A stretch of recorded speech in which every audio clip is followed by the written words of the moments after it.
Salam hörmətli dinləyicilər, İqtisadi Həftə verilişi efirdədir. Həftənin əsas iqtisadi xəbərlərini sizə mən Orxan Məmmədov çatdıracağam. Daha sonra verilişimizi studiyamızın qonağı ilə davam edəcəyik. Davosda Prezident İlham Əliyevin Amerika Birləşmiş Ştatlarının prezidenti Donald Trumpla görüşü olub. Dövlət başçısı Azərbaycanla Ermənistan arasında münasibətlərin normallaşması istiqamətində atılan addımlara toxundu. Artıq regionda sülhün mövcud olduğunu diqqətə çatdıran Prezident İlham Əliyev, bunun iki ölkə arasında ticarət münasibətlərinin yaranmasında da özünü göstərdiyini bildirdi. Bu xüsusda Azərbaycandan Ermənistana neft məhsullarının ixracını, həmçinin ithal edilən taxılın ölkəmiz vasitəsilə Ermənistana çatdırıldığını vurğuladı. Dövlət başçısı Zəngəzur dəhlizinin, o cümlədən TRIP layihəsinin regional bağlantılar baxımından mühüm rol oynadığını qeyd etdi. Qeyd edək ki, Prezident İlham Əliyev Davosda keçirilən Ümumdünya İqtisadi Forumu çərçivəsində dövlət və hökumət başçıları, beynəlxalq təşkilatlar və qlobal şirkətlərin rəhbərliyi ilə ümumilikdə 19 görüş keçirib. Biz öz regionumuzu bilavasitə qonşularımızı düşünürük. Bu sözləri Prezident İlham Əliyev Davos Ümumdünya İqtisadi Forumunun illik toplantısı çərçivəsində Avrasiyanın iqtisadi özünəməxsusluğunun müəyyənləşdirilməsi mövzusunda panel iclasındakı çıxışı zamanı deyib. Dövlət başçısı vurğulayıb ki, müstəqillik illərində Azərbaycan öz qonşuları ilə çox yaxın işgüzar münasibətlər qura bilib. Burada istisna Ermənistandır və bunun səbəbləri hər kəsə məlumdur, lakin de facto sülh bərqərar olduğu üçün biz iqtisadi əməkdaşlığa və ixrac əməliyyatlarına başlamışıq. Azərbaycan Qazaxıstandan və Rusiyadan Ermənistana yüklərin daşınması ilə bağlı bütün məhdudiyyətləri aradan qaldırıb. Bizə artıq Ermənistandan Rusiyaya yüklərin nəql edilməsi ilə bağlı müraciət daxil olub. Yəni biz de facto bir tərəfli qaydada dəhlizləri açdıq. Bəli, bugün bu daşımalar Gürcüstan vasitəsilə həyata keçirilir, ancaq bir gün bu Ermənistan ərazisindən həyata keçiriləcək. Bir gün Ermənistana məxsus yüklər birbaşa Azərbaycan vasitəsilə daşınacaq və həmin gün çox da uzaqda deyil.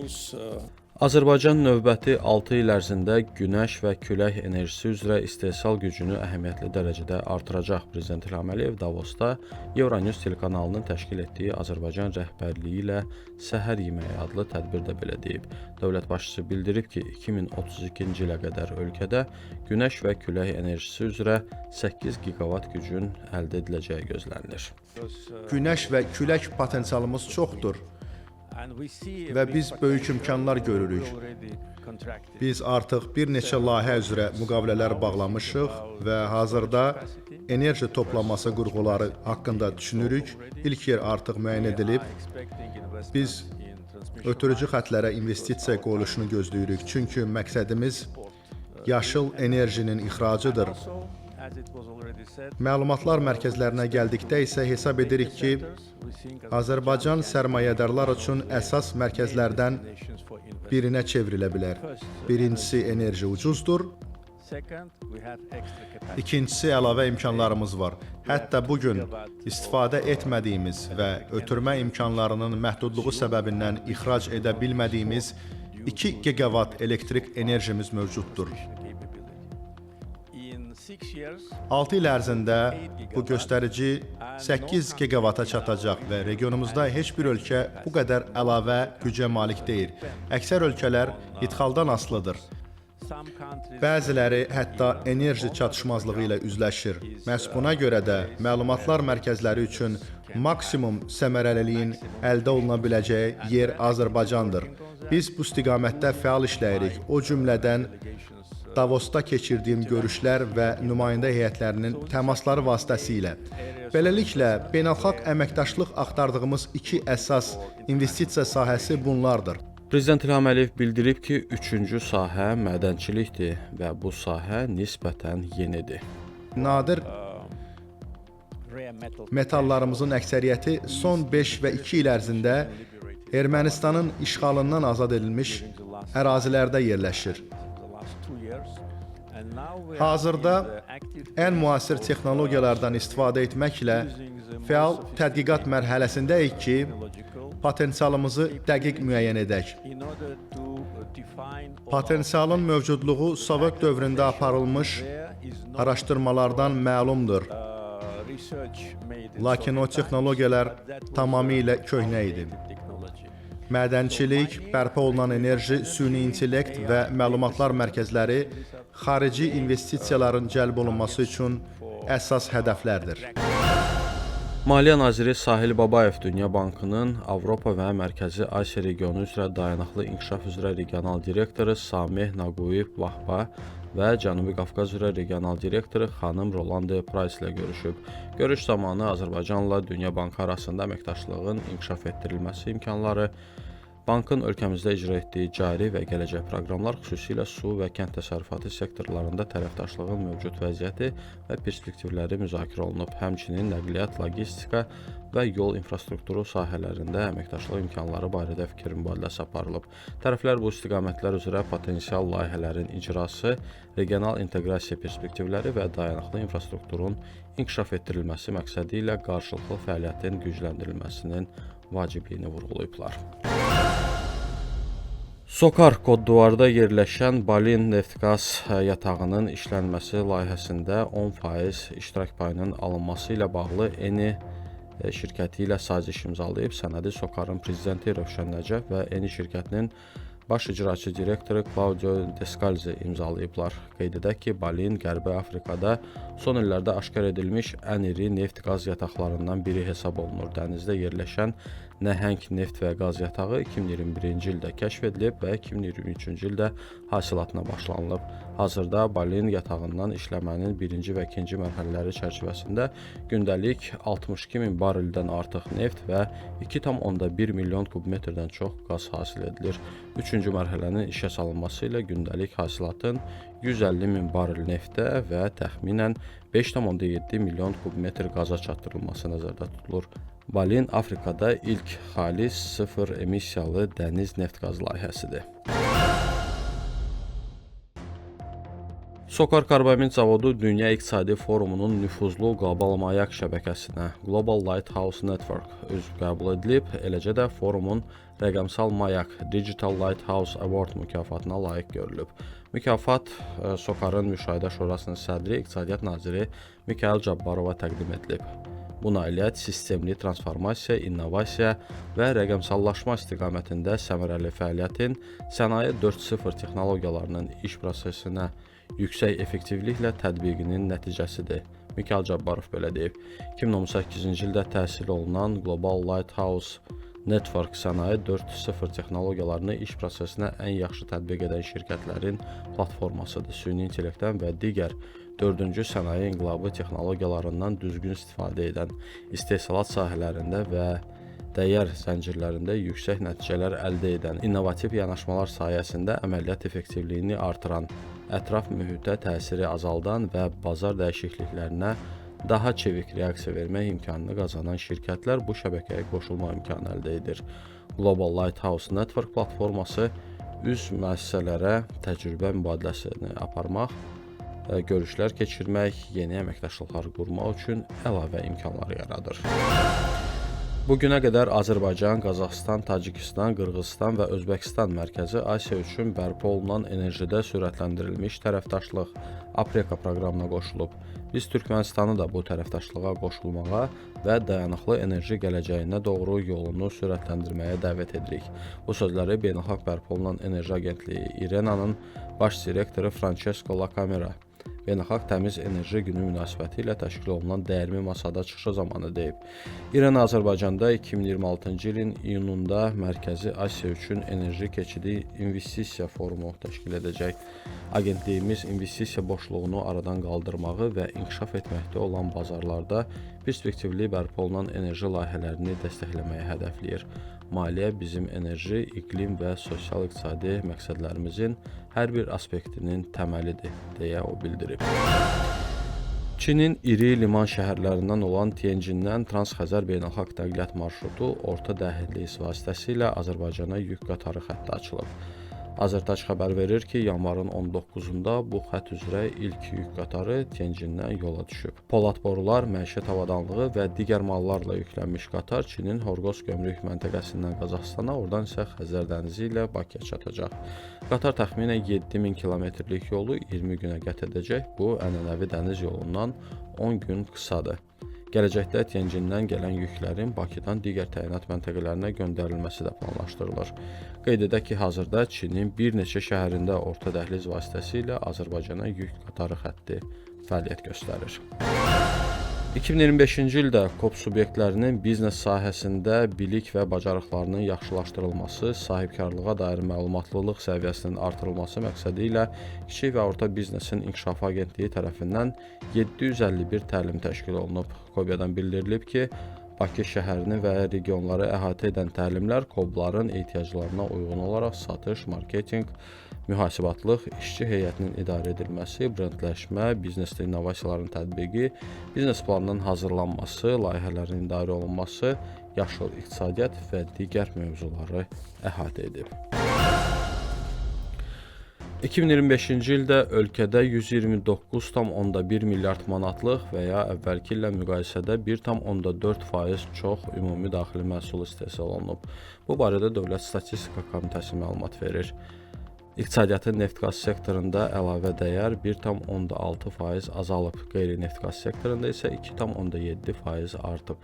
ÜDM istehsalının 33% sənaye, 11,3% ticarət, 7,1% nəqliyyat və anbar təsərrüfatı, 6,5% tikinti, 5,9% kənd təsərrüfatı, meşə təsərrüfatı və balıqçılıq, 2,8% turistlərin yerləşdirilməsi və ictimai əişə, 2,1% informasiya və rabitə sahələrinin, 21,7% digər sahələrin payına düşüb. Məhsula və idxala xalis vergilər ÜDM-in 9,6%-ni təşkil edib. Valyuta məzənnələri. Mərkəzi Bankın məlumatına əsasən 1 dollar 1 manat 70 qəpik, 1 avro 1 manat 97 qəpik, 1 Türkiyə lirəsi 4 qəpiyə mübadilə olunur. Əmtəə bazarı. Dünya bazarlarında Azərbaycan neftinin 1 bareli 66 dollar 63 sent təşkil edir. Qızılın bir unsiyası 4958 dollar 20 sentdir. Hörmətli dinləyicilər, eləcə də bizi YouTube və Facebook vasitəsilə izləyən tamaşaçılar həftənin əsas iqtisadi xəbərlərini diqqətinizə çatdırdım. İndi isə verilişimizi studiyamızın qonağı ilə davam edirik.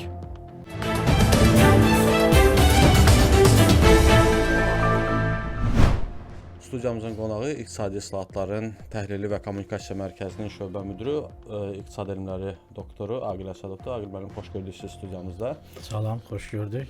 Və bugünkü mövzumuz elə bütün dünyanın da müzakirə etdiyi bir mövzudur. Davosda keçirilən Ümumdünya İqtisadi Forumla bağlı olacaq. Aqil müəllim, ilk öncə istəyərdik ki, bu forumla bağlı daha ətraflı bizə məlumat verəsiniz. Ümumiyyətcə, bunun əhəmiyyəti və məqsədləri nədir? Çox sağ olun. Bildiyimiz kimi forum 1971-ci ildən etibarən keçirilir. Deməli, forumun əsas məqsədi, əsas hədəfi qlobal əməkdaşlığın gücləndirilməsindən ibarətdir. 1995-ci ildən etibarən Azərbaycan demək olar ki, bu forumda mütəmadi iştirak edir və 2007-ci ildən etibarən davamlı olaraq Azərbaycan aktiv şəkildə forumun fəaliyyətində iştirak edir və Azərbaycanın həyata keçirdiyi layihələrlə bağlı, Azərbaycandakı investisiya imkanları ilə bağlı forumda ətraflı informasiyalar verilir. Qeyd edilmiş kimi forumun əsas hədəfi əməkdaşlığın inkişaf etdirilməsi olduğu üçün forumun hər biri müxtəlif devizlər altında keçirilir. Məsələn, 53-cü foruma baxsaq, qlobal əməkdaşlığın inkişafı idi. 55-ci forumda ağıllı dünyada əməkdaşlıq idi. Bugünkü 56-cı forum isə dialoq ruhu altında keçirilir, deviz altında keçirilir və dünya dövlətlərinin liderləridir, iş adamlarıdır, aparıcı texnologiya liderləridir.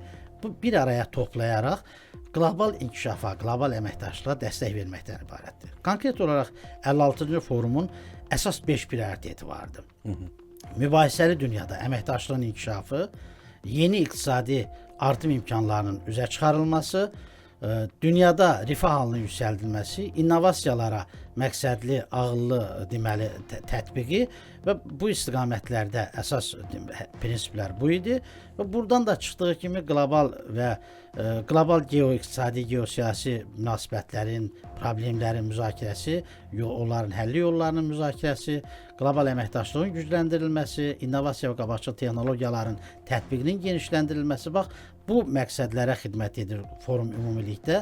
Konkret olaraq da 56-cı forum dediyimiz kimi bu məqsədləri var idi. Forum kifayət qədər dünyada ən əhəmiyyətli deməli qeyri-hökumət təşkilatlarından biridir Dünya İqtisadi Forumu. 1000-dən artıq dünyanın aparıcı şirkətini özündə birləşdirir. 56-cı forumda 130-dan çox ölkədən 3000-ə yaxın nümayəndə iştirak edirdi. Onun deməli 65 nəfəri dövlət və hökumət rəhbəri olmaqla 400 siyasi lider var idi. 850-dən artıq aparıcı şirkət orada təmsil olunurdu. İstər investisiya sahəsində, bankçılıq sahəsində, IT və digər texnologiyalar sahəsində. Forum demək olar ki, dünyanı əhatə edən, dünyanın iqtisadi inkişaf gündəmini müəyyən edən bir forumdur və heç də təsadüfi deyil ki, forumda səsləndirilən çağırışlar həm də dünyanın aparıcı beynəlxalq təşkilatları tərəfindən zaman-zaman forumdan sonraki dövrlərdə daha da konkret sənədlərdə öz təsbitini taparaq praktiki hala gətirilir. Və Saqib müəllim, Azərbaycan üçün bu 56-cı forum nə yadda qaldı? Azərbaycan üçün forum çox belə deyək də yaxşı nəticələrlə yadda qaldı. İlk öncə cənab prezident orada deməli Avrasiyanın özünə məxsusluğunun müəyyənləşdirilməsi adlı paneldə çıxış etdi və bu çıxış Azərbaycanın həm uğurlarını, həm investisiya imkanlarını, investisiya yatırımı üçün münbit şəraiti dünyanın iş adamlarına təqdim etmək imkanı yaratdı bir daha. Əvvəl də qeyd etdiyimiz kimi Azərbaycan həmişə bu forumlarda aktiv iştirak edib, fəal iştirak edib və bu ilki forumun özəl tərəflərindən biri ondan ibarətdir ki, cənab prezident orada deməli Azərbaycanın əsas inkişaf hədəflərini elan etdi və çox sevindiricidir ki, bu hədəflərin içərisində işğaldan azad olunmuş ərazilərdə mövcud olan alternativ enerji mənbələri də mövcuddur, mədən sənayesi, mədənçilik istiqamətləri də mövcuddur. Forumda önəmli tərəflərdən biri o idi ki, cənab prezidentin çıxışında bir daha Azərbaycanın sülhsevərliyi, Azərbaycan-Ermənistan arasındakı münaqişənin tarixə qovuşduğu bir daha orada bəyan edildi. Çox deməli möhtəşəm görüşlər keçirildi. Yəni görüşün möhtəşəmliyi ondan ibarətdir ki, qeyd etdiyimiz kimi Davosda dünyanın aparıcı şirkətləri təmsil olunur. Hansı ki o şirkətlərin illik dövriyyəsi, illik büdcəsi bir çox milli dövlətlərin büdcəsindən, dövriyyəsindən qat-qat artıqdır. O şirkətlərlə görüş, o şirkətlərə Azərbaycanın investisiya imkanlarının, investisiya yatırımı sahələrinin təqdim olunması Azərbaycanın uğurlarıdır. Orada xarici investisiyaların cəlbi ilə bağlı konkret hədəflər göstərildi. İnvestisiya cəlbediciliyi ilə bağlı konkret şirkətlər dəvət edildi. Azərbaycan Respublikasının Dövlət Neft Fondundan müvafiq uzun müddətli əməkdaşlığı ilə bağlı müəyyən sənədlər imzalandı və bütün bunlar hamısı Azərbaycanın uğuru kimi qiymətləndirilə bilər və Azərbaycanın gələcək həm iqtisadi tərəqqisində, həm qlobal məkana inteqrasiyasında öz nəticəsini verəcəkdir. Aqil müəllim, sözünüzə dəstək olaraq bildirə bilərəm ki, dinləyicilərimiz və tamaşaçılarımız üçün də ki, Ümumdünya İqtisadi Forum çərçivəsində cənab prezident 19 görüş keçiribdi. Dövlət və hökumət başçıları, şirkət rəhbərləri və digər şəxslərlə. Elə bu mövzunu davam etdirək sizinlə. Prezident İlham Əliyev bilirik ki, qlobal şirkətlərin rəhbərləri ilə görüşdü. Bu sırada BlackRock, JP Morgan, Global Infrastructure Partners və Brookfield Asset Management misal gətirmək olar. Ümumiyyətcə, sizin fikrinizcə həmin şirkətlərlə əməkdaşlıq hansı perspektivlər vəd edir ölkəmiz üçün? Bəli, sizin də qeyd etdiyiniz kimi cənab prezident Davosda dünyanın aparıcı şirkətlərindən görüşlər keçirdi. İnvestisiyanın idarə olunan... Bəli. Bu şirkətlərin əksəriyyəti investisiya idarə edilməsi, aktivlərin idarə edilməsi və bankçılıq üzrə dünyanın aparıcı şirkətləridir. Yəni dövriyyəsi trilyonlarla ölçülən böyük şirkətlərdir. Bunların içərisində həm infrastruktur quruculuğundan bağlı, həm aktivlərin idarə olunmasından bağlı, investisiyalarla bağlı olan şirkətlərin içərisində açığı mənim bir iqtisadçı olaraq daha çox diqqətimi çəkən DP World şirkəti ilə görüş idi və bu şirkətlə görüş həm də ona görə diqqət çəkən idi ki, bu şirkətin əsas fəaliyyət istiqaməti infrastruktur quruculuğu, qabaqcıl infrastrukturun inkişaf etdirilməsi və liman sahəsində aparıcı şirkətlərdən biridir. Yəni dünyanın liman fəaliyyəti ilə bağlı ən aparıcı şirkətidir. Azərbaycanda bildiyimiz kimi beynəlxalq nəqliyyat dəhlizlərinin kəsişməsində Avrasiyanın ən aparıcı nəqliyyat tranzit qovşaqlarından biridir. Bizim bu istiqamətdə çox ciddi hədəflərimiz var. Ələtdə tikilən terminal, Bakı limanının inkişafı hədəflərimiz var ki, biz illik ən azından 25 milyon ton yükün qəbul edilib yola salınmasını təmin edib. Bu baxımdan DP World şirkətindən görüş liman fəaliyyətindən bağlı diqqəti cəlb etdi. Amma tək DP World deyil, orada JP Morgan şirkətindən görüş keçirildi. İnfrastruktur quruculuğuna bağlı digər indi şirkətlər vardı ki, orada onlar infrastruktur quruculuğuna bağlı qabaqcıl təcrübənin tətbiqi baxımından, qabaqcıl təcrübənin yayılması baxımından bu şirkətlərlə keçirilən görüşlər, keçirilən müzakirələr kifayət qədər əhəmiyyətlidir. Əlbəttə, daha belə deyək də, arzu ediləndir ki, Azərbaycanın investisiya imkanlarından bu şirkətlər də yararlansınlar. Azərbaycan cənab prezidentin də orada qeyd elədiyi kimi mədənçilikdir, bərpa olunan enerjidir, deməli süni intellekt istiqamətidir, o cümlədən data mərkəzlərinin yaradılmasıdır. Bax bu istiqamətlərdə arzu ediləndir ki, həmin şirkətlər də iştirak etsin investor olaraq və inanıram da ki, cənab prezidentin orada keçirdiyi təqdimatlar, görüşlər şirkətlərin diqqətini cəlb edəcəkdir və bu şirkətlərin bir çoxu dünyanın qərb bölgəsinə aiddir və qərbdə bildiyimiz kimi Azərbaycan 8 avqust 2025-də Amerikada keçirilən müzakirələrdən sonra Zəngəzur dəhlizinin açılmasının reallıqdır və qərb də burada maraqlıdır. Qərbin aparıcı ölkəsi olan ölkələri burada maraqlıdır. Dünyanın bir nömrəli dövləti burada maraqlıdır. Və hesab edirəm ki, həmin şirkətlərlə görüş həm də bu istiqamətdə Azərbaycana öz töhfəsini verəcəkdir. Nəqliyyat logistikadan başqa bilirik ki, yaşıl enerji, süni intellekt və data mərkəzlərinin yaradılması, inkişafı, eləcə də mədənçilik yeni bir istiqamət deyə bilərik və cənab prezident də vurğuladı ki, işğaldan azad olunmuş ərazilərdə bu mədənçilik sahəsi inkişaf etdirilir. Ümumiyyətcə, fikrinizcə bu istiqamətdə hansı işlər görülür və ölkə potensialını siz necə dəyərləndirirsiniz? Əvvəl onu qeyd edim ki, bərpa olunan enerji mənbələrindən istifadə Azərbaycan enerji siyasətinin prioritetinə daxildir. Bu artıq reallıqdır. Azərbaycanda külək, su və günəş enerjisindən bağlı stansiyalar tikilməkdədir. Artıq birinci günəş enerjisi stansiyası deməli Mastar şirkəti tərəfindən tikildi, istifadəyə verildi. 8 yanvar tarixində başqa bir ərəb şirkəti tərəfindən deməli Xızı Abşeron külək enerjisi istifadəyə verildi və üçüncü stansiyada BP-nin tikintisi ilə BP-nin təşkilatçılığı ilə Cəbrayıl ərazisində istifadəyə veriləcəkdir. Bunların ortalama gücü 230 meqavatın üzərindədir. Amma Azərbaycan deməli bərpa olunan enerji mənbələri baxımından kifayət qədər böyük potensiala malikdir. Yalnız 150 giqavatlıq külək enerjisi ehtiyatına malikik. Azərbaycan hal-hazırda 2030-cu ilə qədər 6 giqavat, 2032-ci ilə qədər 8 giqavat bərpa olunan enerji mənbələrindən enerji əldə etmək hədəfləyir ki, bunun da 70%-dən çoxu ixraca yönəldiləcəkdir. Təbii ki, burada görüləcək işlərdən biri də hasil edilən enerjinin saxlanmasından bağlı batareya saxlanışlarının yaradılmasıdır və Azərbaycan dövləti nəinki 8 giqavatın, qarşıdakı dövrdə 20, 30, 40 giqavat bərpa olunan enerjiləri həm qəbul etmək, həm də ötürmək gücündə olan saxlanıc batareykalarını yaratmaq hədəfləyir. Hesab edirəm ki, bayaq qeyd etdiyimiz o şirkətlərlə görüşlər həm də bu baxımdan önəmlidir. Tək bərpa olunan enerji mənbələri deyil, həm də eyni zamanda qeyd etdiyiniz kimi mədənçilik istiqaməti var və burada biz nəzərə alsaq ki, işğaldan azad olunmuş ərazilərdə Kəlbəcərdə kifayət qədər qızıl, gümüş, civə ehtiyatları var. Ağdərədə deməli qızıl bulaq və dəmirli yataqları var, hansı ki, işğal dövründə düşmən oranı ermənilər həmin əraziləri belə deyək də israf edirdilər, təbiəti korlamaqla israf edirdilər. Hal-hazırda orada geoloji kəşfiyyat işləri aparılır ki, təbiət cəmiyyət münasibətlərində balansı pozmadan o yataqlar istismara cəlb edilsin.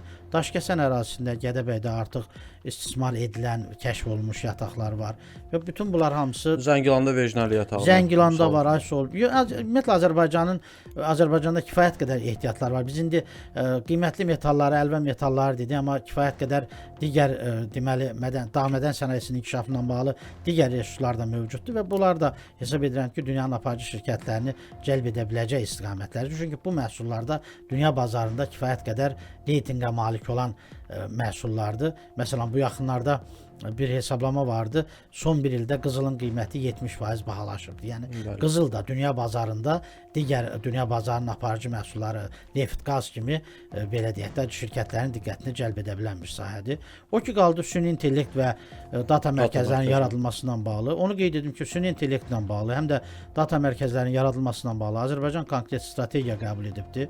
Həm süni intellektin deməli süni intellektlə bağlı, həm də rəqəmsal iqtisadiyyatla bağlı 2025-28 və 2026-29-cu illəri əhatə edən müvafiq deməli strategiya qəbul edilibdir. Həmin strategiyada da yalnız dövlətin iştirakı ilə deyil, dövlət özəl tərəfdaşlığı əsasında da data mərkəzlərinin yaradılması deməli nəzərdə tutulubdur.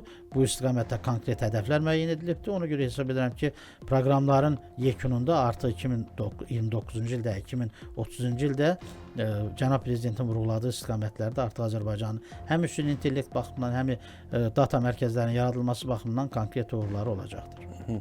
Aqil müəllim, bir məsələyə də toxunaq sizlə. Deməli, dövlət başçısı Davosda Ermənistanla əməkdaşlıq məsələsinə toxunub və bildirib ki, stat de facto sülh bərqərar olduğu üçün biz iqtisadi əməkdaşlığa və ixrac əməliyyatlarına başlamışıq. Statın sonu. Fikrinizcə Ermənistanla iqtisadi əməkdaşlığı hansı istiqamətlərdə davam etdirmək olar və bu əməkdaşlıq hər iki ölkəyə hansı dividendlər gətirər? Bilirsiniz, Azərbaycan harda varsa, ora rəqabət deyil, sülh, əməkdaşlıq daşıyır. Və münaqişə məsələləri ilə bitən kimi hələ belə deyək də sülh müqaviləsinin paraflanması var idi, amma hələ real olaraq rəsmi sülh müqaviləsi ortada olmasa belə Azərbaycan Qazaxıstan, Rusiyadan gələn taxılı Ermənistana öz ərazisindən daşınmasına icazə verdi. Azərbaycan Ermənistana neft məhsulları, benzin və dizel göndərdi. Yəni Azərbaycan iqtisadi əməkdaşlığı üçün kifayət qədər açıq olan, kifayət qədər əməkdaşlıq etməyə maraqlı olan sülhpərvər bir dövlətdir. Nobel mükafatçısı Paul Krugman səhv eləmirəmsə bir sözü var. Deyir ki, Kanada özündən çox Amerikaya yaxındır. Ermənistan bu region üçün bu deməli ifadəni tətbiq etsək, Ermənistan özündən çox Azərbaycana yaxındır. Ona görə ki, Ermənistanın bu günləri xaricə çıxışı üçün mövsümi və digər səbəblərdən ilin yarısını işləməyən bir çıxış imkanı var. Amma Azərbaycanla münasibətlər, bəli, Gürcüstan vasitəsilə. Amma Azərbaycanla, digər qonşularla, Türkiyə ilə münasibətlərin normallaşması şəraitində Ermənistan qlobal məkana çıxış imkanı qazanacaq. Ermənistan beynəlxalq layihələrdən yararlanma imkanı qazanacaqdır. Azərbaycanın Ermənistan əməkdaşlığı baxımından Azərbaycan dinc qonşuluq siyasəti çərçivəsində müəyyən əməkdaşlıqların edilməsi mümkündür. İstər Azərbaycanın ixrac etdiyi məhsullar, neft, qaz məhsullarıdır, enerji, elektrik enerjisi ixracıdır, kənd təsərrüfatı sahəsində müəyyən mübadilələrin aparılmasıdır. Bunlar mümkündür. Bu yaxınlarda bir erməni ekspert yazmışdı ki, Azərbaycanla münasibətlərin düzəlməsində Ermənistan istehsal etdiyi ərik və digər kənd təsərrüfatı məhsullarının Azərbaycan bazarında satılması Ermənistan büdcəsini dolduracaq, tamamlayacaqdır. Yəni bu əməkdaşlıqda daha çox Ermənistan maraqlı olmalıdır. Ermənistan qazanacaqdır buradan. Təbii ki, bir sülhpərvər tərəf kimi Azərbaycan üçün də regionda sülhün olması maraqlıdır. Həm bu investorların cəlb edilməsi baxımından bir deməli önəmlidir. Həm də eyni zamanda münaqişəli olan bir məkanda uzun müddətli inkişaf qərarlarının qəbul edilməsi mümkün deyil. O baxımdan da Azərbaycan sülhpərvər bir tərəf kimi bu əməkdaşlığı hər zaman dəstəkləyibdir və qarşıdakı illərdə də dəstəkləməklə nəinki Azərbaycan-Ermənistan münasibətlərinin normallaşması, ümumilikdə regionun irəliyə aparılması, regionun inkişafı baxımından öz töhfəsini verəcəkdir. Burada nəqliyyat dəhlizləri məsələsində qeyd eləmək olar. Çünki cənab prezident, Amerika Birləşmiş Ştatlarının prezidenti Donald Trumpla görüşdə də bu barədə danışıblar və Bəli. bilinir ki, böyük perspektivlər var. Bəli. Deməli, Azərbaycan əsas hədəflərindən biri Zəngəzur dəhlizinin açılmasıdır. Bu artıq Azərbaycanın hədəfi deyil, bu artıq dünyanın hədəfidir, dünyanın bir növrəli dövlətinin hədəfidir və o dəhlizin necə adlanmasından asılı olmayaraq dünyanın inkişafı üçün önəmlidir. Bu günləri dünyanın əsas yük axınları Çin-Avropa arasındadır. Dünyanın yük mərkəzi Çindir. Çin-Avropa arasında 700 milyard dolların üzərində olan dövriyyənin biz ancaq 4-5%-nin Azərbaycan Xəzər dənizindən keçməklə Azərbaycan üzərindən daşınmasını təmin edə bilmişik. Amma qarşıdakı illərdə bunun 15%-ə, 20%-ə qədər yükün cəlb edilməsini nəzərdə tuturuq. Bu gün Azərbaycan bir qovşaqdır. Azərbaycana Xəzər dənizindən gələn yüklər Bakı, Tbilisi, Qars vasitəsilə Türkiyə üzərindən Avropaya çıxarılır.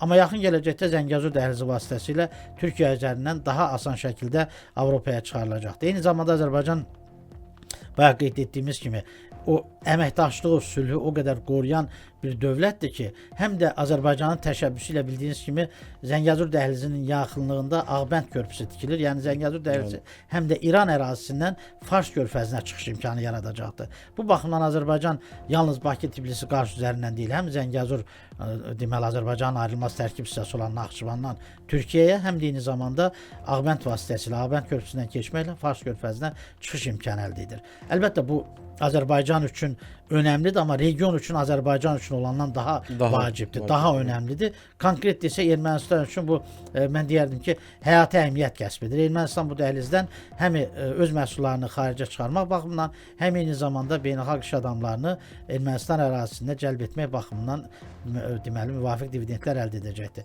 Azərbaycan isə qovşaq olaraq yükləri aşırma imkanları nəqliyyat hubuna çevrilir. Nəqliyyat hubuna çevrilibdir. Bu günlərdə nəqliyyat hubu olaraq biz Avrasiyada kifayət qədər önəm kəsb edən bir nəqliyyat hubıdır. Amma Azərbaycan üzərindən daşımaların 2024-cü ilin may ayında Bakı, Tbilisi, Qars üzərində Gürcüstan ərazisində tamamlama işləri, son restorasiya işləri aparıldı. Daşıma imkanları 5 milyona qaldırıldı. Əvvəl 1 milyon idi. İllik buraxıcılıq imkanları 5 milyona qaldırıldı və bu buraxılış gücünün daha da artırılması, 10 milyona qədər artırılması mümkündür. Paralel olaraq Ələtdə yaradılan iqtisadi zona və Bakı limanının buraxılış gücünün 25 milyon tona çatdırılması, Zəngəzur dəhlizinin istismara verilməsi Azərbaycana daha əlavə 12-15 milyon ton yükün daşınma imkanı verəcəkdir və bütün bunlar əlbəttə regionun inkişafı üçün, dünyanın inkişafı üçün, dünyadakı resursların balanslı bölgüsü üçün, dünyadakı sülhün, əməkdaşlığın inkişafı üçün önəmlidir. Təbii ki, iştirakçı bütün ölkələr üçün, o cümlədən Azərbaycan üçün də bu arzu ediləndir, önəmlidir və Cənab Prezidentin dəfələrlə səsləndirdiyi bir ifadə var ki, Zəngəzur dəhlizi ya açılacaqdır, ya da açılacaqdır. Bu reallıqdır. Aqil müəllim, təşəkkür edirik studiyamıza gəldiyiniz üçün, ətraflı cavablarınız üçün minnətdarıq sizə. Çox sağ olun, mən təşəkkür edirəm. Çox sağ olun. Xatırladım ki, studiyamızın qonağı İqtisadi İslahatların Təhlili və Kommunikasiya Mərkəzinin şöbə müdiri, İqtisadi Elmləri doktoru Aqil Əsədov idi. Bununla da İqtisadi Həftə verilişi sona çatır. Bizim YouTube və Facebookda CBC FM Azərbaycan səhifələrinə abunə olmağı unutmayın. Sağ olun.